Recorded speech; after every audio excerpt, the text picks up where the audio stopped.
Wacana amandemen Undang-Undang 1945 ini memang bukan pertama kalinya muncul usulan seperti ini.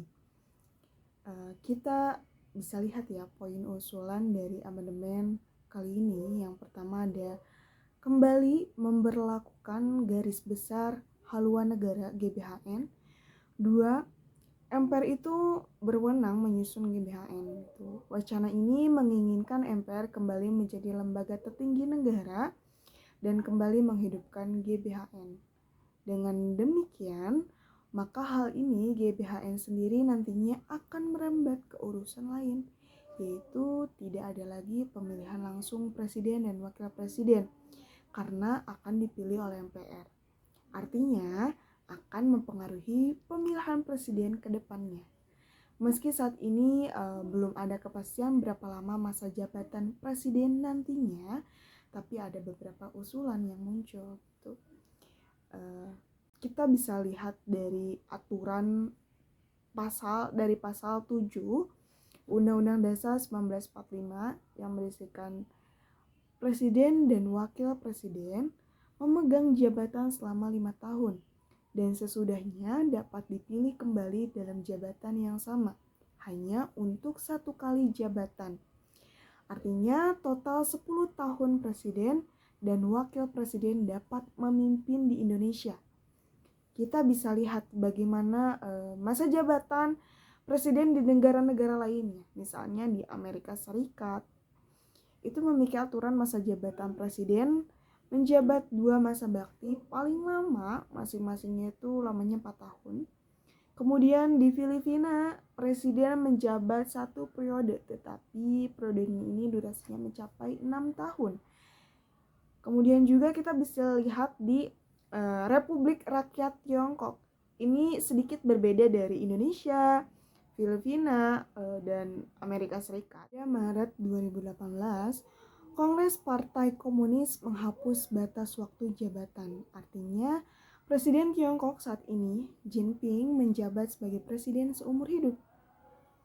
Memang setiap negara ini memiliki aturannya masing-masing. Tentunya menentukan masa jabatan ini banyak sekali aspek sebenarnya yang harus dipertimbangkan.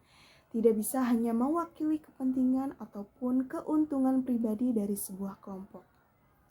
Jika memang kemudian berandai-andai aja gitu, jika diputuskan untuk mengamandemenkan Undang-Undang Dasar 1945, itu harus ada syarat ketentuannya juga sesuai dengan pasal 37 Undang-Undang Dasar 1945, di mana syarat dan ketentuannya itu yang pertama, usul perubahan diajukan minimal 1/3 anggota MPR.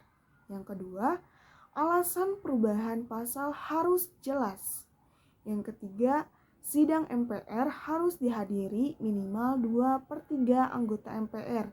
Yang keempat, keputusan perubahan harus disetujui minimal 50% plus 1 dari anggota MPR.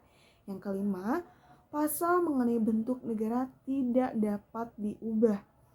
Periode mungkin bisa ya untuk presiden, tetapi untuk negara ini sudah mutlak tidak dapat diubah. Itulah syarat yang harus dipenuhi.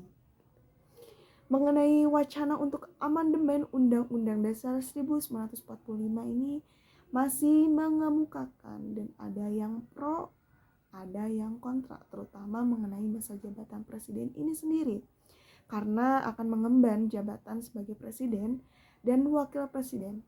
Tentulah adalah sebuah amanah besar ya, di mana pemimpin negara ini memiliki kewajiban bagi warga negara.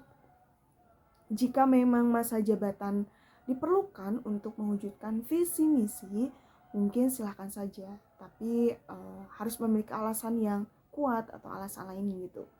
Namun bijaknya, keberhasilan bukanlah hanya diukur dengan durasi, tetapi bagaimana Indonesia bisa menjadi sebuah negara yang mensejahterakan warganya, mewujudkan pembangunannya, dan juga memajukan sumber daya manusia.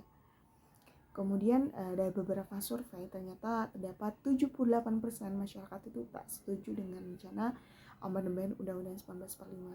Apalagi sekarang lagi masa pandemi, sebaiknya kita lebih fokus ke cara mengatasi gitu.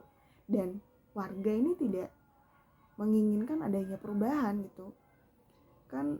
Hak tertinggi itu kan warga gitu.